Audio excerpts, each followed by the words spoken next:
जी next सवाल है Ahmad Khubaib की तरफ से।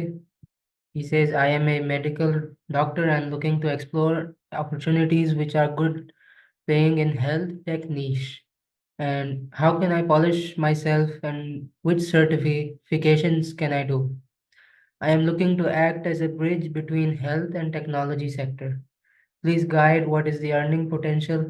I have 4 years of experience in public health and also international exposure of UK for 5 months, but had to come back because of family reasons.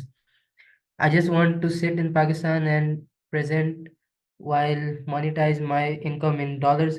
Kindly guide. I am very much enthusiastic regarding this. Thanks. बिस्मिल्लाहिर्रहमानिर्रहीम। सो पहले तो ये medical doctor हैं और यानी कि UK में जाके इन्होंने लोकम वगैरह कुछ की होगी 5 महीने या जो भी है, वट राइट। ऑब्जर्वरशिप जिसे कहते हैं लोग करते हैं वहाँ पर, या तो इन्होंने वो किया है या फिर इन लोगों ने इन्होंने बेसिकली जो है कुछ अरसे काम भी किया है, what ever the cases, right.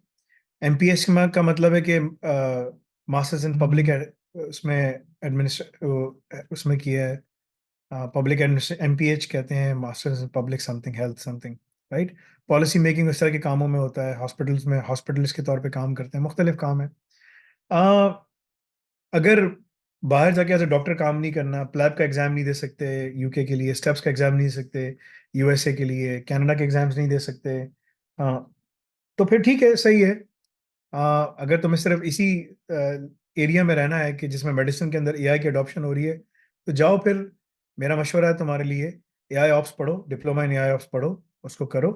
और the world is your playground then, क्योंकि तुम फिर अपनी तमाम चीज़ों को इस्तेमाल करते हुए घर से बैठे बैठे बड़े बड़े मेडिकल कंपनीज के लिए काम कर सकते हो। हमारे पास इस वक्त मल्टीपल हेल्थ इंश्योरेंस प्रोवाइडर्स हैं जिनके साथ हम लोग अपना अल रज़ाक का जो है ना वो फाइनलाइज कर रहे हैं। अल रज़ाक के लिए आज भी हमने एक स्टूडेंट वीज़ा के वाले बंदे को फाइनलाइज किया है, क्योंकि अल रज़ाक के अंदर हम उनको जो हमारे अल रज़ाक प्रोग्राम में इनरोल होते हैं, तमाम चीज़ें कंप्लीट करने के बाद, तो उनको इमिग्रेशन और स्टूडेंट वीज़ा इन तमाम में हम असिस्टेंस प्रोवाइड करते हैं। तो वो आपको फ्री में असिस्टेंस प्रोवाइड करेंगे, सब कुछ। आपका यूनिवर्सिटी में एडमिशन भी कराएँगे, सब कुछ करेंगे। You just sit back and relax, you don't have to do anything. तो वो एक बड़ा फ़ायदेमंद आपके लिए चीज़ है, ठीक है ना? तो कहने का मकसद ये है कि आप जाएँ, डिप्लोमा इन एआई ऑप्स पढ़ें, अपने आप को प्रिपेयर करें, and then from there start planning it out कि आप जो है ना कहाँ जाना चाहते हैं, क्या करना चाहते हैं। अगर पाकिस्तान से ही बैठ के कमाना है, इस फ़ील्ड के बंदे को पाकिस्तान से बाहर निकलना पड़ेगा, ठीक है ना? अगर तुम्हें वाक़ई में अपनी डिग्री जो तुमने एमबीबीएस किया है व्हाटएवर, और एमपीएच या व्हाटएवर तुमने कंप्लीट किया है, इन्फॉर्मेशन कंप्लीट नहीं है मेरे पास, ठीक है? तुम डॉक्टर कह रहे हो, दैट मीन्स कि एमबीबीएस तुमने किया है, या डॉक्टर से पीएचडी वाला है, आई डोंट नो। लेकिन अगर तुमने वो सारे काम प्रॉपर्ली किए हैं, तो फिर तुम बाहर निकलोगे तो तुम्हें ज़्यादा फ़ायदा है एज़ कम्पेयर टू पाकिस्तान में रहने के। सो मेरा मशवरा होगा तुम्हारे लिए कि plan yourself, start studying AI ops. And if you get into the Al Razak program, then yes, we can place you outside of Pakistan in the Middle East, the most easiest way out.